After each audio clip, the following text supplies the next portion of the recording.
Hi everyone, welcome to The Call. I'm Murphy Allen McGinnis, and I'm a digital marketing and sales expert. I work with Hugh Little at Red Cap Sales Coaching and Elite Sales Academy after having been a client of Hugh's for about 3 years. It's an honor to introduce him to you on this webinar. Hugh is the sales wizard, and he teaches his clients to make selling easy, fun, and profitable. He specializes in working with chiropractors and their staff to enable them to help more people gain optimal health. In 90 days or less, the chiropractors who hire Hugh at least double the amount of new people they help if they do the things he teaches them how to do. I can tell you from my personal experience that what he teaches really works. In fact, Hugh helped me triple my sales and income in less than 90 days using some of the same information that he'll be sharing on this call. I always tell people that Hugh taught me everything I know about selling successfully. I can have a fun, effective sales conversation with anyone with total confidence because Hugh taught me what to say, how to say it, and when to say it. It's really no wonder that Hugh is the sales wizard because he's been selling for over 47 years. So the things he teaches you aren't out of some textbook or college course. They're based on years of actual in-the-field selling experience. Hugh is the head of Red Cap Sales Coaching, which he founded almost 9 years ago. He's the host of the Sales Chalk Talk show, which airs on iTunes, Google Play, iHeartRadio, and many other podcast sites. He's also the author of a great book titled Take the Icky and Scary Out of Sales. When he's not teaching chiropractors to help more people and make a lot of sales and money, he's playing his guitar, singing, and writing music. He lives in Sebring, Florida with his wife Priscilla, Jasmine the Pomeranian dog, and Mooch and Minnie the cats. On this webinar, Hugh is going to share 5 secrets with you that you absolutely have to know if you're going to help more people improve their health and double the number of new practice members. And at the very end of the call, he's going to share a bonus secret that will put all the pieces together for you. If you stay till the very end, you'll have some great strategies to really get your sales rocking. So let's get ready to listen, take notes, and apply what you learn on this broadcast, and you'll be on your way to helping more people and having more fun, success, and money. Without further delay, here's my friend and mentor, Hugh Little. Well, thank you, Murphy, and welcome to the call, everyone. We're glad that you're here tonight. This call is going to be a little bit different than what you may be used to on webinars that you've attended because, first of all, I'm not going to ask you to buy anything tonight. So if you have your credit card out, you can just put it away and relax because you're not going to be asked to invest any money tonight at all. This is an informational webinar, and I'm going to pack just as much value in it as I possibly can. The other thing that you're not going to hear is like 20 or 30 minutes about who I am and all of my credentials and all of those kinds of things, because that's not really why you're on the call. You're on here to learn some things. One of the things that I've always hated about webinars is when the webinar presenter says, now be sure you turn off your cell phone and close up all of the other things on your computer and take notes because you're really going to miss something if you don't do that, because it makes me kind of feel like I'm in junior high school. So I'll just suffice it to say that the definition of multitasking is doing several things at one time very badly. So there you go, folks. We're going to talk tonight about helping more people obtain optimal health. And at the same time, you can double your sales and your income in 90 days or less, and there's a guarantee that goes along with that. The 90 days doubling your income and your sales is a serendipity. The most important thing is helping just as many people as you can obtain the optimal health that's available to them through chiropractic. So we're going to talk about 5 secrets. Actually, we're going to talk about more than that. At the end of this call, I'm going to tell you how you can get some more information. And as a matter of fact, I'm going to give you a gift that has a $450 value. After I make that offer to you, I'm going to give you a bonus secret. And it's one that'll kind of tie things together for you and help everything else that we talk about tonight really make sense. But I'm going to talk about 6 secrets that can help more people gain optimal health in 90 days or less through your efforts, through your care. Well, my name is Hugh Little, and I do call myself the sales wizard. So the first question that you probably have is, how come you get to call yourself the sales wizard? And it might not be what you think, because it's not because I think I'm all that.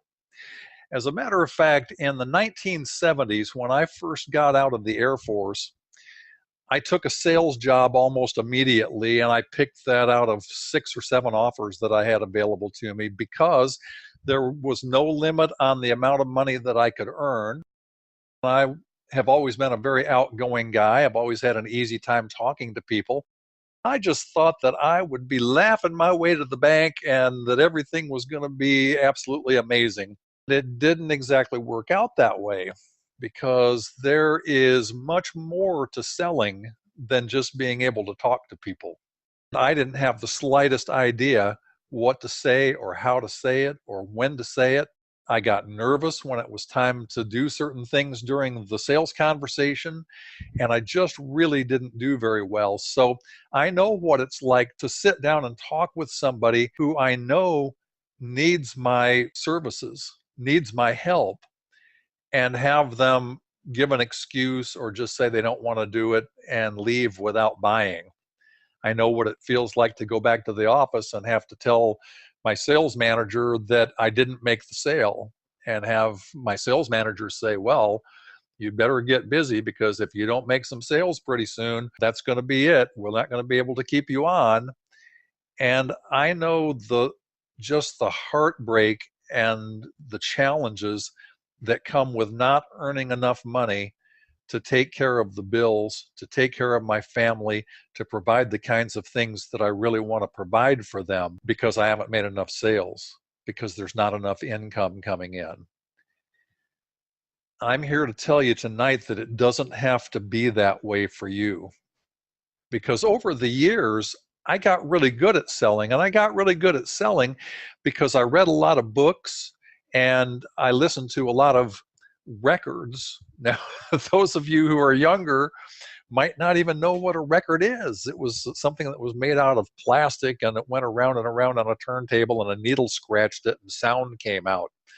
And that's how the very first sales coaching and training that I ever got was from listening to records. And later on cassettes and later on CDs. And now you can go on the internet and watch videos, and it's just a wonderful thing. But with some education and also with the help of some mentors, over the years, I finally got to the point where I was very, very good at making sales. And as a matter of fact, if I sit down with 10 people, when I have a sales conversation with them, 9 of them out of the 10 will buy. So I've gotten very good at it, but it really took some time, and it doesn't have to be that way for you. You don't have to go through that huge learning curve. You don't have to go through all of the heartache and misery and sometimes tears because sales aren't going well. You can learn to be absolutely incredible at selling in a very, very short period of time. In fact, you can become a sales wizard in your own right very, very quickly. What I want to talk about tonight, where did that come from? Well, you're going to have to stick around to find out because there's a story that goes with that picture, but I'm not going to tell it to you right now. I'm going to tell it to you just a little bit later on. Here are some of the things that I typically hear from people in the helping professions, whether it's chiropractic or whether it's coaching, whether it's some other sort of helping profession. What I often hear is, I don't want to sell anything. I just want to help and serve people. And something that's very closely aligned with that, and I especially hear this from chiropractors, is I don't want to sell anything. I just want to teach people. I want to teach them what chiropractic is about. I want to teach them about how they can be healthy. Now, both of those things are very noble goals and intentions. wanting to help and serve people, wanting to teach people how they can be healthy. Those are really, really great things. The fact of the matter is, though, that if you don't have any practice members to work with, if you don't have anybody to help and serve, if you don't have anybody to teach, then all of the education that you have, all of the knowledge that you have, all of the skill that you have as a chiropractor is really kind of for nothing. And that's not a good place to be. So it's very, very important that you and your staff become extremely skillful at sales. And I know that's scary. I know that's a bad word for a lot of people, but selling is an absolute vital necessity if you want your practice to thrive and if you want to help just as many people get healthy as you possibly can. So secret number one is, yes, you are in sales. You know, really, everybody in the world is a salesperson. The very first sale that we really make is the moment that we come out of the womb and we start crying because we're hungry or wet or uncomfortable. And what we're doing is giving those wonderful people who are our parents, who gave us life and who love us so much, the opportunity to take care of that little child that they've brought into the world that they love so much. And so we let them know what they can do in order to do that, in order to care for that child. My wife, Priscilla, would be the very first one to tell you, I'm not a salesperson. I don't like sales. I don't like salespeople. How about that? I'm a sales coach and my wife doesn't like salespeople. But you know what? My wife is a pretty darn good salesperson, because a few years back, she convinced me that it would be a really great idea to move from Colorado to Florida. How about that? She told me about all of the wonderful things that would take place and all of the great things that we could do and how much fun it would be and what a great home we would make if we moved to Florida. And then she asked me for the sale. She said, I'm moving to Florida. Do you want to go or not? And I said, yeah, I think I better go to Florida. So if you are in a relationship with somebody, you have a significant other. If you have children, you are certainly in sales, because you're talking with them all the time about how it's to their benefit to behave well, to study hard, to go to school, to get a good education, to be a good citizen. So you're selling in that relationship. You sell to your friends, even if it's just something as simple as calling them up and saying, hey, there's a great movie downtown. How would you like to go with me? That's a sale in essence. If you work with somebody or for somebody or somebody works for you, you're selling all the time. So you absolutely positively are in sales. It's not a matter of whether you're in sales or not. It's a matter of how good you are at it that determines how your practice is going to grow and how successful you're going to be in helping bunches and bunches of people obtain that optimal health that they want and need so badly.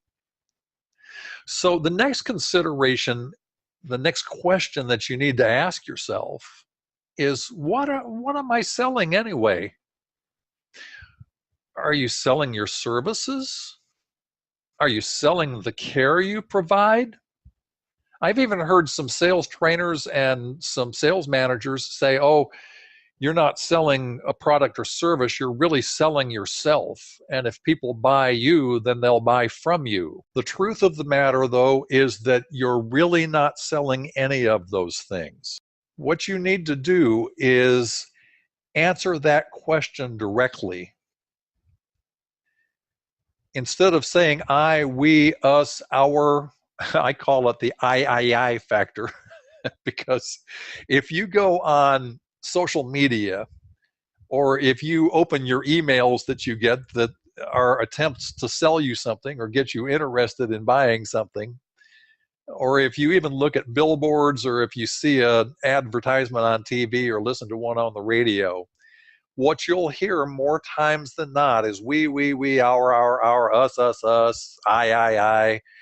You'll hear all of those things. What you will very rarely hear is you can have, you can get, you can do, you can enjoy, you can learn, you can be, you can take advantage of. You just go on and on and on. So as you're structuring your marketing and as you're structuring your sales conversations, and even if you're just at a networking event or a social event and somebody says, "What do you do?" Don't lead off with I or us or we or our.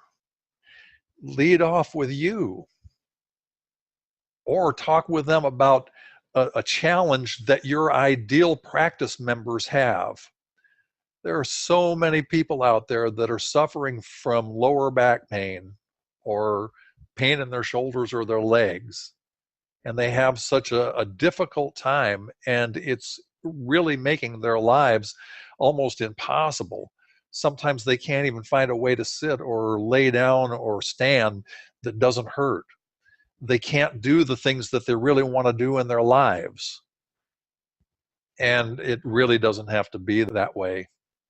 You know, if you suffer from something like that, you can get relief from it. And the way you can do that is through chiropractic care.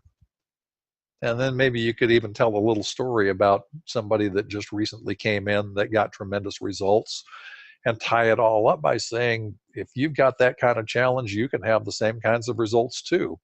Make everything that you're doing in your business about your prospective practice member and your practice member. Don't make it about you. Don't make it about your business. Don't make it about the care that you provide. Make it about them. And you'll find yourself bringing more and more practice members on board when you do that. Secret number 2 is that your prospects don't care about you. Now, I hate to tell you that, but it really is true. Your prospects don't care how much education you have. They don't care what kinds of credentials you have.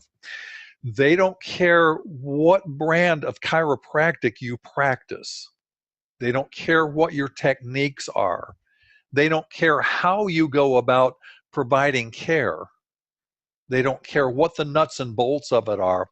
You know, it's kind of like, I love sausage. I know I'm not supposed to say that to chiropractors because it's not the most healthy thing in the world, but I do. I love sausage. I love sausage with my eggs. I love sausage with my pancakes. I love sausage on hot dog rolls with mustard when I go to the ball game. I just love sausage. But you know what? I don't care how it's made. And I don't want to peek behind the curtain to see how it's made. I just want to taste that wonderful taste of that sausage on my plate or in that bun at the ball game. And it's the same way with your prospects. They don't care about anything having to do with you except in the way that it relates to them, in the way that it matters to them. And what they care about is results.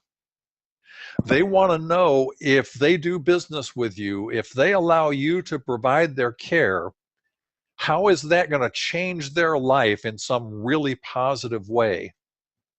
How's that going to help them get rid of something in their life that they really hate and they do almost anything to get rid of it? Or how is that going to help them bring something into their life that is not there, that they really want there?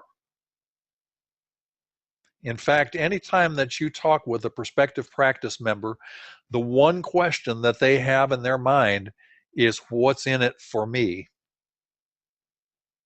And if you try to answer that question by saying, well, I've been in business for the last 25 years and I have all kinds of degrees in chiropractic and various kinds of techniques, and I think that the technique that I provide is probably the most effective and the very best, and I have a lot of happy clients and I give good customer service, and it's just a wonderful place to come, and so you should do business with me. that's not going to be effective, not on a consistent basis, in helping somebody decide whether they want to do business with you or whether they don't. Because the question in their mind isn't how good is this person and how wonderful are they and what have they accomplished and what have they done. Their question is, what's in it for me? How's it going to help me? How's it going to make my life better? Another misconception that's out there is that the best salespeople are the people who are the best talkers. And I know that you've probably heard people say, oh, that guy can really talk. Man, he's got just the gift of gab. And he could sell ice boxes to Eskimos. And he should be in sales. And the fact of the matter is that good talkers aren't the people who make good salespeople. There are two very, very important skills in selling, the most important skills to my way of thinking, and this is secret number 3. The two most important skills in selling are asking good open-ended questions and listening very, very carefully to the answers with your ears, with your mind, and with your heart. Now, an open-ended question is simply a question that starts with who, what, where, when, why, or how. If you've taken a journalism class or an English class where there was a journalism portion to it, you know that those are the kinds of questions that journalists are taught to ask when they're having interviews. You should do the same thing when you're having an interview with a new prospective client. Even if the question is something as simple as the color of the sky, if you ask the question by saying, is the sky blue? That's a closed-ended question. It's a question that can only be answered yes or no. And most people will answer that question yes, because typically people think, well, there's even a color called sky blue. Yeah, the sky's blue. Well, the sky's blue when there aren't clouds covering it up. But if you ask the question open-ended and you say, what color is the sky right now? You'll get all kinds of more detailed answers. Oh, the sky is really just a brilliant blue right now. Well, there's some puffy white clouds up there and I can see some blue. Or there's some wispy overcast and the whole thing is just kind of hazy, but you can see a little bit of blue through it. Or, wow, the sky is really gray, or it's really black. It's getting ready to storm. If you ask questions open-ended, you're going to get more detailed answers. And as you get those answers, you have to listen very, very carefully to what's being said and even what's not being said. You have to watch their eyes. You have to watch their facial expressions. You have to watch their body language. And sometimes those will tell you much more than simply the words that are being spoken. What that means is that you have to focus in very, very carefully on your prospective practice member and really listen to what's happening with them, to what's going on with them. And the other factor in asking good questions is that you have to get down on the emotional level with people. The reason that you have to do that is because that's where buying decisions are made. We decide whether to buy or whether not to buy based on emotion, not based on logic. We make buying decisions with our heart, not with our heads. As you're listening to people and asking questions, ask questions that dig down deeper than just the surface. Doctors in particular have a tendency to be very clinical. They're concerned about what's going on with the person's body. Where does it hurt? How long has it hurt? What have you tried to do to correct it when it hurts? What other remedies have you looked for? What kinds of medications have you taken? What have you been doing in those regards? And those are all important questions. Those are all questions that need to be asked. But even more than that, it's so important to ask them how their physical situation is affecting their life. What are they not able to do right now that they really want to be able to do? And when you start asking questions about things that are emotional for them, that's where you get down to the reasons why they really want what you're selling, the result that they can get from the care that you provide. If somebody says, well, I've been having all kinds of challenges with my lower back and really been bugging me for months and months, and I want to do something so I can get out of pain. Man, that's really tough. How's that affecting your life right now? And you'll be amazed at the answers that you get to that question. I just love to pick my grandkids up and swing them around, and they laugh and they just absolutely love it. And they want me to do that every time I see them. And I can't do that anymore. It just kills my back. And I'd give just about anything to be able to pick my grandkids up and swing them around. Now, if you get that kind of answer when you're talking to them about what they can have if they partner with you in getting chiropractic care, then what you can say to them isn't just, we can get your spine adjusted and your nervous system working the way that it's supposed to, and you can be out of pain, you can feel better again. That's good, but what's even better is, you know what, all things being equal, there's a really good chance you can just be picking your grandkids up and swinging them around to your heart's content in a very short space of time. That's why people will buy. That's why they'll have you provide their care in opposition to somebody who just is clinical and just wants to know, where does it hurt? How long does it hurt? So get down on the emotional level. Somebody might say to you, man, my shoulder's just killing me and I've got to do something to get that shoulder back in shape. Man, I understand. How's that affecting your life? What are you not able to do right now that you'd really like to be doing, but you can't because your shoulder's killing you?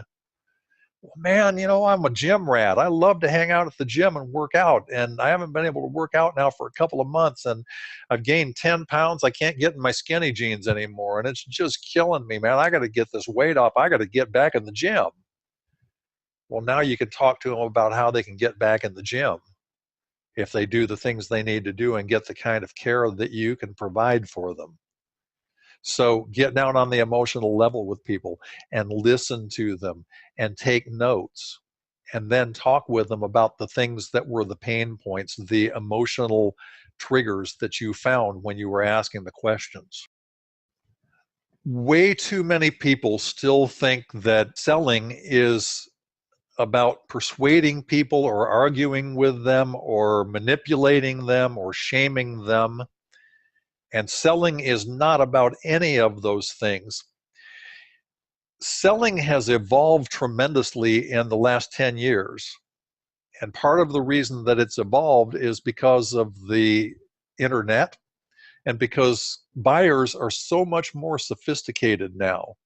So before anybody comes in and sits down with you to talk with you about chiropractic care, there's about a 99% chance that they've checked you out online. They've looked at your social media, they've looked at your website, they've checked to see if anybody's made any lousy comments about you on the internet, and they kind of know some things about you based on what they've seen online.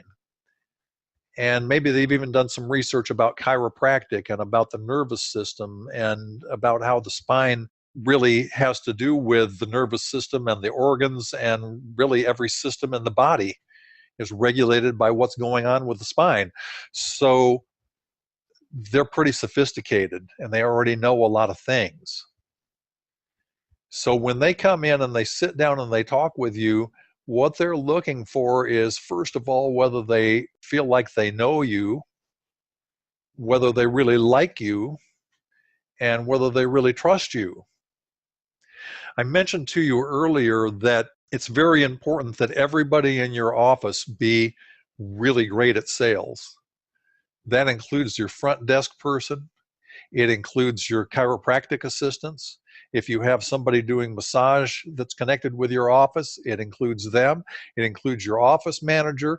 It includes any other chiropractors that you have on staff, and it certainly includes you, because a part of selling is making every prospective practice member that walks in the door of your office and every practice member that you have who walks in the door of your office feel like they are the most important person in the entire world for the time that they're in your office. And they will come back again and again. They will never switch to another chiropractor if they feel that way when they come to your office. Your retention rate will be absolutely phenomenal if you and your staff make people feel that way when they come in to do business with you. You can be the most incredible chiropractor in the world. You can be the most pleasant, wonderful person in the entire world, and your front desk person can totally run your business into the ground. Have you ever heard somebody say, I really like that doctor or the dentist or chiropractor or eye specialist? They're just really, really great. But that front desk person is such a biatch. I hate her and I'm not ever going back there. You don't want that to happen to you. And so everybody in the office needs to know how to communicate, how to talk very effectively, how to build rapport, how to answer questions. And it's not about persuasion. It's not about argument. It's not about manipulation. It's not about shame.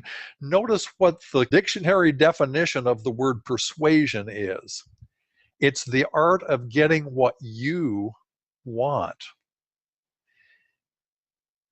And secret number 4 is what your real job as a salesperson is, and what the job of every person in your office, every one of your staff members is. And that is that it is not your job to get people to do what you want them to do, or even what you know they probably need, or what you think they should do. Your job and the job of every staff member is to help your practice members and your potential practice members get what they want. It's all about them. That's where the focus has to be when you're talking with a prospective practice member or even somebody who's already a practice member. Your focus must be on them. So if you or if a staff member just had a disagreement with your significant other before you walked out the door to go out and have the sales conversation, that needs to get put on the back burner, way on the back burner. Because if you're focusing on that, if you're thinking about that, if you're not 100% focused on what your prospect wants and needs, they will sense that. There is an unseen energy that passes between salesperson and prospect. And if your focus is not on them, they will sense that, and it'll make them nervous, and they won't do business with you. If you're having the sales conversation and they sense that it's all about money, that you're trying to get a big fee out of them, trying to get them to give you money, if that's where your focus is, they'll feel that. A friend of mine's fond of saying that prospects can smell commission breath 5 miles away. And that's true of the revenues in your business too. It doesn't make any difference how big the stack of bills is on your desk, or how much overhead you have in your office, or whether sales have been going well up until now this month. You must get your focus off of that and 100% on helping that prospective practice member get what they want. As you go into a sales conversation, or a staff member goes into a sales conversation, The question is not, how can I get this person to buy? It's not, how can I get them to go ahead and sign up for care today? The question is, how many people can I help today? How can I help this person that I'm just about to talk to? How can I help them do what they want to do? Because they've already told me that they want to be out of pain, and they want to get back in their skinny jeans, or they want to swing their grandkids around, or they want to find some way to stand or sit or lay down that it doesn't hurt. How can I help them do that? If we're asking ourselves that kind of question when we go into a sales conversation, then people will sense that, and they'll be comfortable, and 7, 8, 9 times out of 10, they will buy, because they sense that your focus, your goal, your intention is to help them. And that's what the conversation is really all about. I do want to say a word about your staff. I know that we have chiropractors primarily on here. I don't know whether you brought any staff members with you on the call. If you have staff members, I believe it's a tremendous advantage if you have them have the financial conversation with your prospective practice members. If you aren't doing that, I would highly suggest that you think about it carefully and start having them trained to go in and have the financial conversations, so that you don't need to do that part of it as a chiropractor. And there are a couple of advantages to that. First of all, you're the professional, you're the caregiver. And if you have somebody else do that financial conversation, then you stay just a little bit higher in the view of your prospective practice member, because you're the doctor. You've done the report of findings. You've showed them the x-rays. You've explained to them what's going on. You've explained to them what they can have if they take advantage of chiropractic care. And now one of your staff members takes them out and talks with them about what they need to invest and how the whole process of getting started really works. So having a well-trained staff is tremendously important from that standpoint. It's also important because it allows you more time to spend with your practice members doing adjustments. My friend Danny Knowles, who's a chiropractor up in Colorado, is fond of saying, more people on more tables more often, and helping more people. And if you'd like to do that, one of the ways that you can have more time to do your adjusting and work with your practice members and help them obtain optimal health is if you're not having to take time to do the financial conversations and handle the details of that. Now, obviously, if you're a sole practitioner and you don't have staff yet, maybe you've just started in your practice and you don't have staff yet, you're going to have to become very, very adept at doing everything for a while. You're going to have to wear all the hats. And you can get very, very good at having those sales conversations in a short period of time. As you add staff, make sure that you're having them trained to sell, so that they can take that over and free up your time, and you can get more people on more tables more often. Well, here's that slide that I showed you earlier and said I wasn't going to tell you about it until later. And this is a very important thing that you need to remember when you're having sales conversations, or even when you meet somebody at a social event or a networking event and they ask you what you do and you get less than a positive reaction. You are not the jackass whisperer. Folks, there are some people out there who don't believe that chiropractic is anything but a hoax. They don't think it's real medicine. They don't think it's effective. They think that medical doctors are the only way to go. They just don't see any value in what you're doing. It is not your job, and it's not your staff's job to convince them that they're wrong and that they really should take advantage of chiropractic. That's not your job. One other thing that I want to say about staff members is that as they go into sales conversations, it's very important that they not feel pressure from you to make the sale to every person that they talk to, because they're going to run into people who make a decision that they don't want to work with a chiropractor, or they don't want to work with you for some reason, or they don't want to be in this office, or they're just scared to make a decision. And they're going to run into some people who don't buy. If your staff goes into a sales conversation feeling that they're under the gun and that you're going to be mad at them if they don't make a sale, and that maybe they'll even get fired if they don't make a sale, then they're going to be tense, and the prospective practice member is going to sense that. They'll be nervous and tense, and they won't buy. And then it becomes just a vicious circle. So do not put pressure on your staff.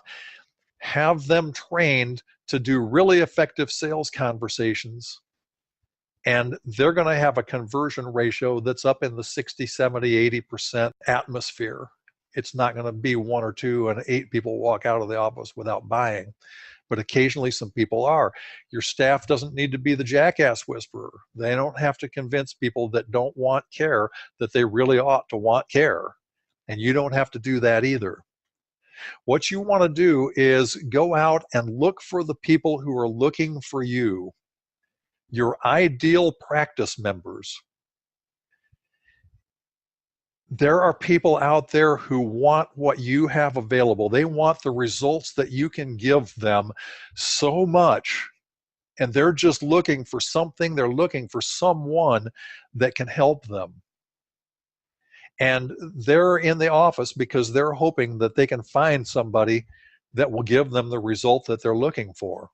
So there are people out there looking for you. There are people who want you. So don't waste your time with people who don't. In your marketing, look for the people who are looking for you. Craft your messaging so that it appeals to those people, so that it speaks to those people. Now, what is an ideal practice member anyway? You've all heard about target marketing, and you've heard about ideal practice members probably for years. Here's the definition of an ideal practice member for a chiropractor. There are 3 vital commitments that an ideal practice member has to make in order for them to be an ideal practice member. First of all, they have to commit their time. At the very beginning of the chiropractic care that you're giving, if you are a chiropractor who is focused on preventive maintenance, getting somebody in really good shape, getting their nervous system the way it needs to be, getting everything functioning right in their body, and then keeping it that way, especially at the beginning of the process, your practice members are going to have to come into your office several times a week probably. So there is a time commitment there. They're going to need to make appointments. They're going to need to keep those appointments. They're going to need to show up for their adjustments when they're supposed to show up. So they're going to have to commit their time. They need to commit their energy. And what I mean by that is that there are things you're going to ask your practice members to do in between their visits. Things that have to do with exercise or eating habits or supplementation, different things that they have to do on a daily basis, on a regular basis, if they're really going to obtain the optimal help that they want and that you're trying to provide for them. So they've got to do the things that you suggest that they do. They've got to make that commitment, that they'll commit their energy to the process and that they'll work with you, that you're really a team, that you're partnering together to get them to a place of optimal health. It's not something that you as the chiropractor are doing all by yourself. You're just one of the team members that's participating in that. And the third commitment that they have to make is that they have to commit their money. They have to be willing to make the financial investment that it takes in order to have the care that you provide. I hope with all of my heart that you're never in a situation where you are asking too little investment-wise for the care that you provide. Please, please, please don't try to be the least costly chiropractor in town.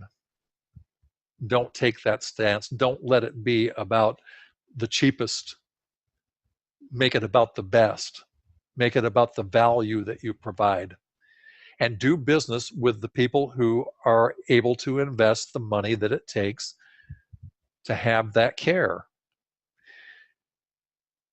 Even though your primary focus is not on money, you've got to ask enough for your services so that you can support your practice, so that you can keep your office open, so that you can pay your staff, so that you can buy supplies, so that you can do all of the things that you need to do to run your practice, so that you can do your advertising, so that you can do your sales, so that you can do your marketing.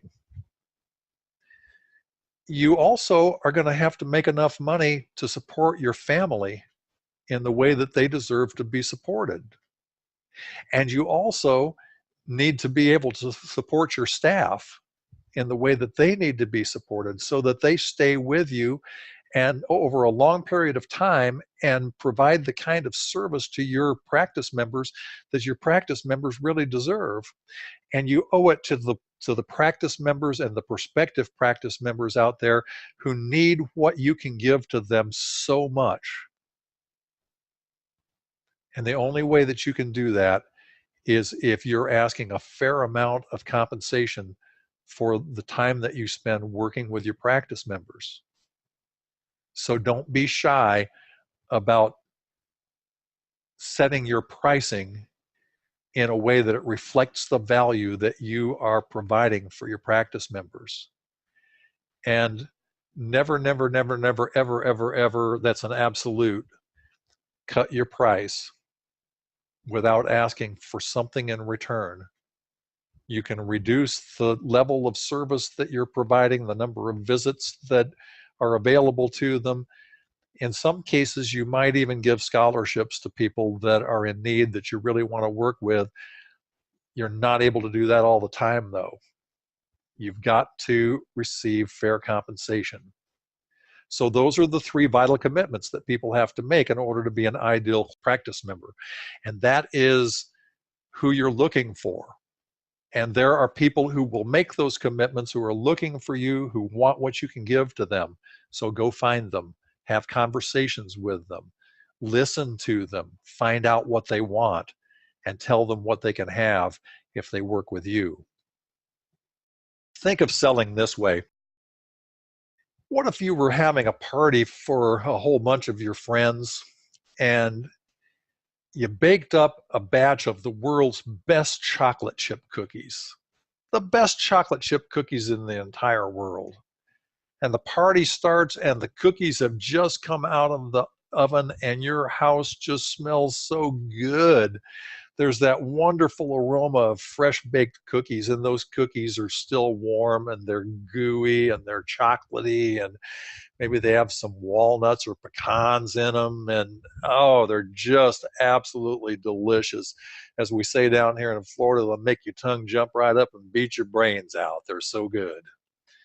And you're walking around with a plate of those cookies, offering them to your guests. And you walk up to one of your guests and you say, how would you like to try one of the world's best chocolate chip cookies? And they say, oh, no thanks. I just had dinner a little bit ago and I'm not hungry. So you go to the next person and you say, how would you like to try one of the world's best chocolate chip cookies? And they say, oh, wish I could, but I'm on a diet. I better not. And you go to the next person. How would you like to try one of the world's best chocolate chip cookies? Nah, I don't really like chocolate. And you go to the next person, you say, how would you like to try one of the world's best chocolate chip cookies? And they say, chocolate chip cookies. I love chocolate chip cookies. They're my favorite. And I've been smelling those ever since I walked in. Give me 2 of them. And that's the person that you're looking for. And by the way, those people who said no, that doesn't mean that there's anything wrong with you. That doesn't mean there's anything wrong with the cookies. That just means that the person you're talking to isn't in the market right now for one of those cookies. It's the same way with your chiropractic services, with the care that you provide.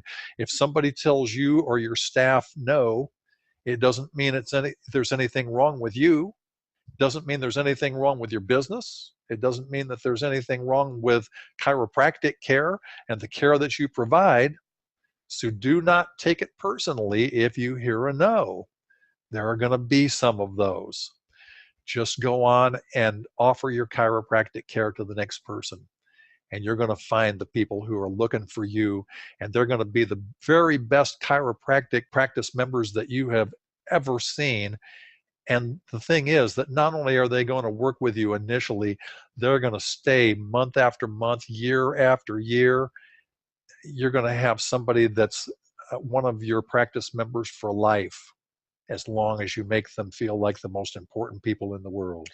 Well, another consideration is, and one of the things that makes things difficult for salespeople, is not knowing what to say and how to say it.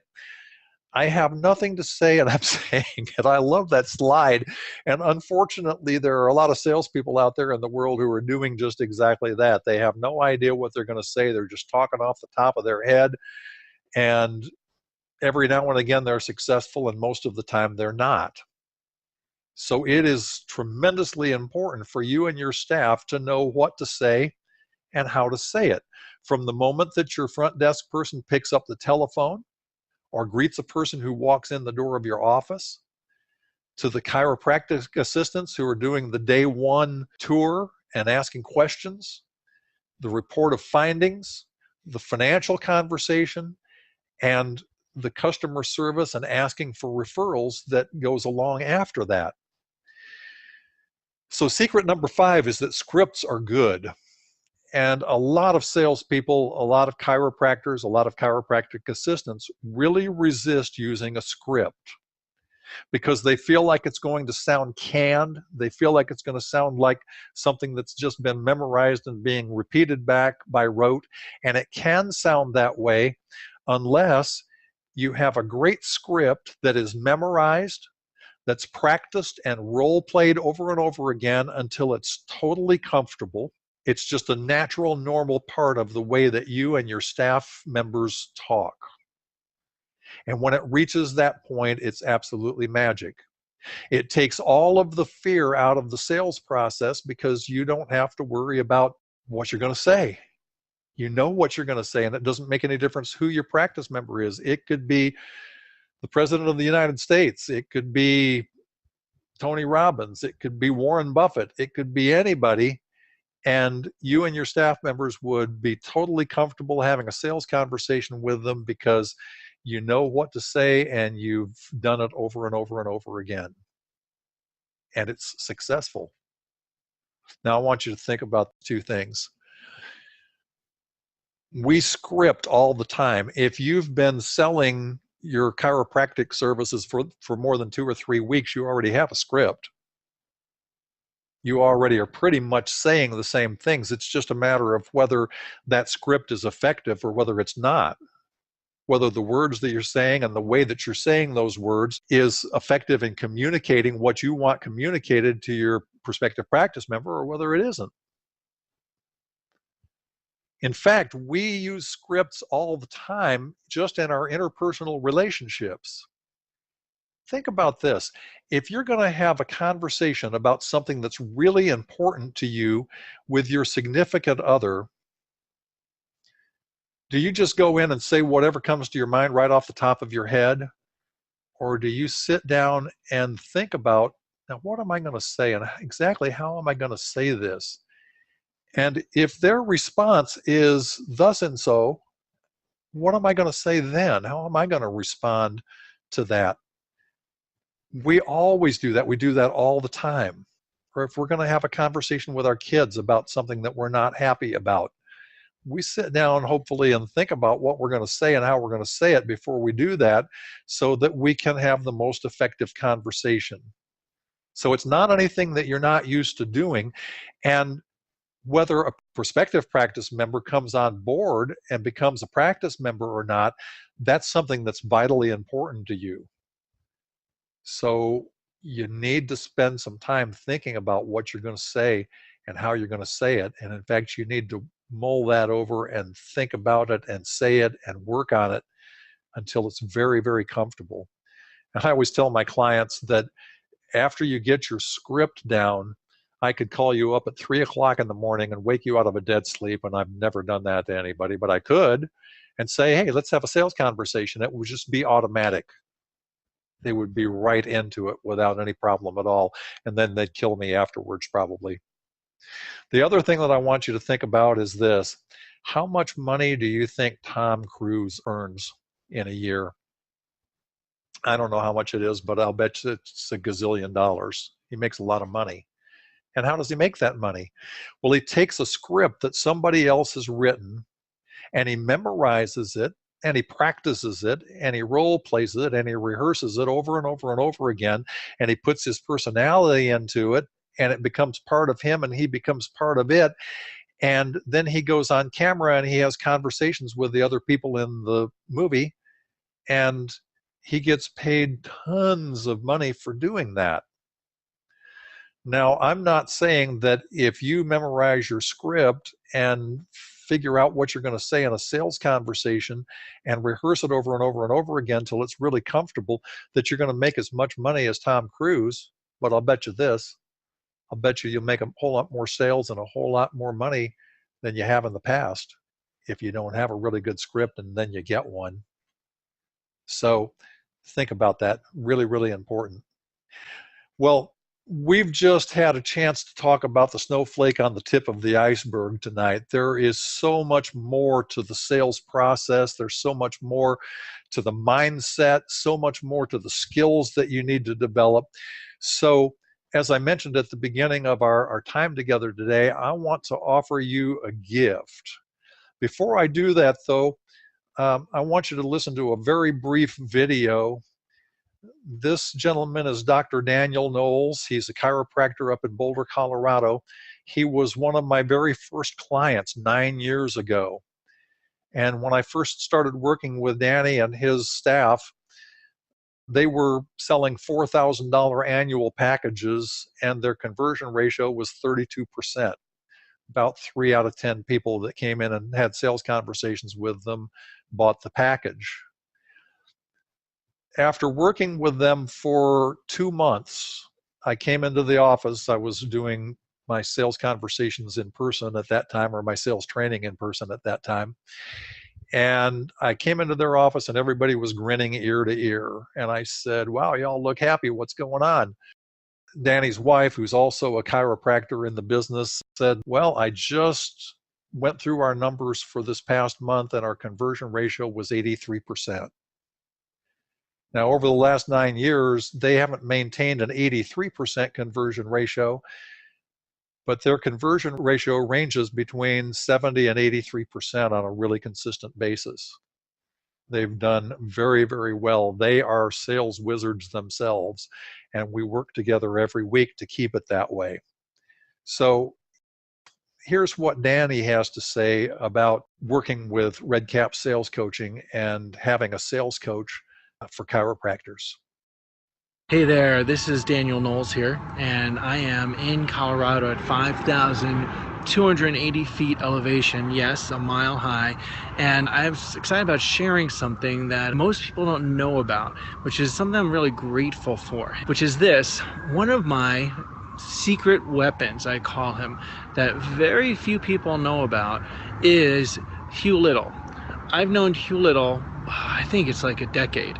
He was very instrumental in working with our team and continues to be working with our team. One of the things I found is if I look for people outside the chiropractic circles for expertise in areas, I get better results. And so I was looking for someone to help with communication, sales, for our team in our office to learn how to communicate so we could help more people.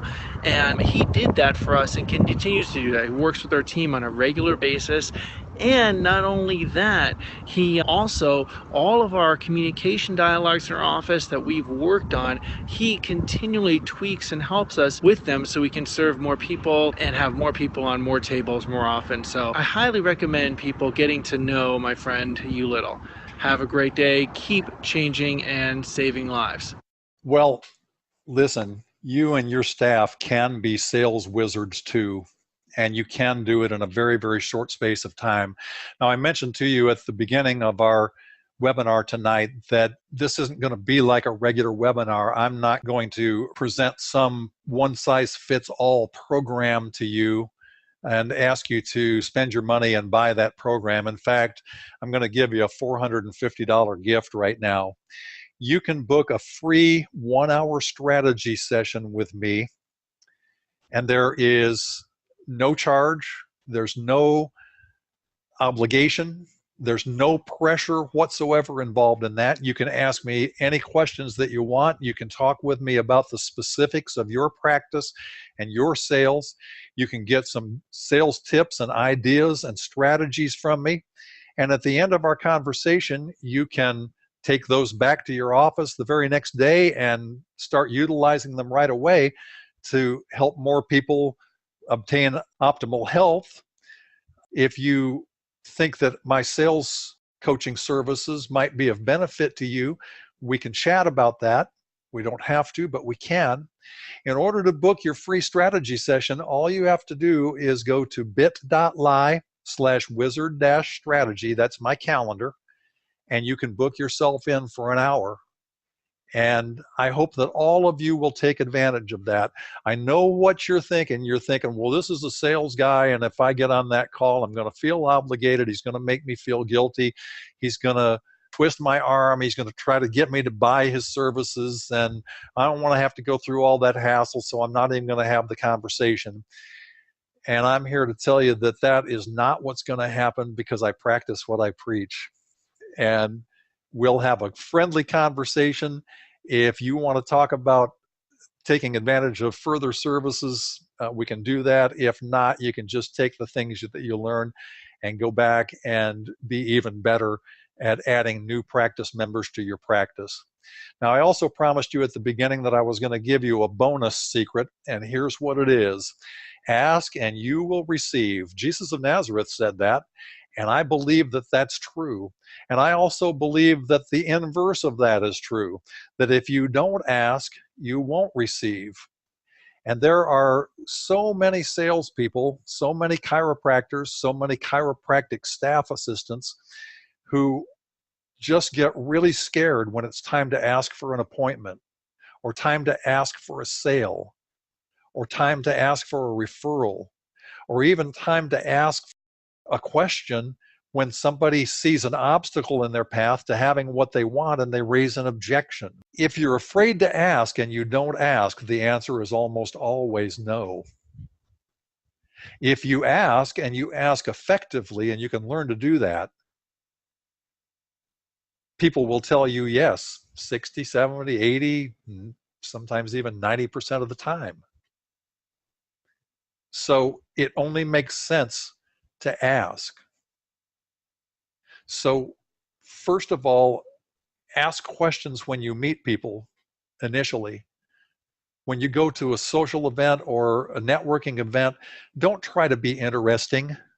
Be interested. Ask them questions about themselves.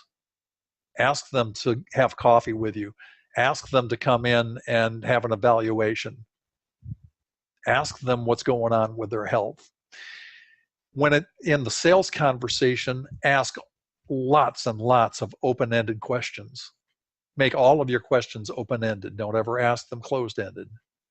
And when it comes time to ask for the sale, that's actually the easiest part of the sales conversation if you've done the first 4 things that you need to do really well. Asking for the sale is the easiest part. But you have to ask. If you don't ask, they won't do business with you. Ask people for referrals. There's a great way to do that that doesn't put any pressure on anybody. It's just absolutely wonderful. Ask and you'll get referrals, because you have people who are your greatest fans, who are already your practice members. They absolutely love you. So ask them to refer other people to you, and you'll get referrals. And when somebody sees an obstacle in their path to having what they really want, ask them questions, find out what's going on. Ask questions, listen, learn, find out what your prospective practice members and your practice members want, and then tell them what they can have if they do business with you. And you will add so many new practice members to your practice. It'll be just absolutely unbelievable. Well, that's what I wanted to say in the webinar tonight. We can take a few minutes. We've gone actually just a couple of minutes over our hour for the webinar. If you have questions, you can put those in the Q&A, and Murphy is going to check and see if there are any questions there already. And Murphy, how are we looking with that? Any questions that need to be answered? We do have a question, Hugh. What would be the number one characteristic that someone should look for when they're trying to pick a staff member to do their sales, maybe run the front desk, things like that? I would say that the number one thing would be willingness to learn. From my perspective, willingness to learn the things that they need to learn and put them into practice. And if you can determine that you're talking with that kind of person, they can be taught the details of what to do and how to do it. They can learn what to say and how to say it. They can learn how to provide great customer service. They can learn how to talk to people. They can learn how to communicate. What people can't learn, what they have to have, and it has to be intrinsic, is the willingness to be taught, to be coached, and then to follow those instructions, to follow that training and that coaching, and do the things that they need to do to be a really successful assistant. And that's my best answer to that one. That's a great answer. And final question is your coaching scalable? And I'm guessing that the person here is talking about a small business, maybe a small practice right now, but hoping to grow in the future, let's say even if in a 5-year plan. Are you able to coach with someone who's on the smaller end and grow with them? I absolutely will do that. I'll work with somebody who's just started in business and doesn't have any staff. I'll work with chiropractors who have been around, and they have 5 or 6 chiropractors on staff and all kinds of assistants and office managers and front desk people. And I'll work with any size chiropractic business that there is out there, and very happy to do that. Awesome. Thank you, Hugh. That's all we've got. All right. Well, folks, thank you again so much for being on the call tonight. And hopefully I'll be able to talk with you soon. Please do take advantage of the offer and go to bit.ly/wizard-strategy and book your hour in. And until then, make it fun, make it profitable, put more people on more tables more often, and good selling. Good night, y'all.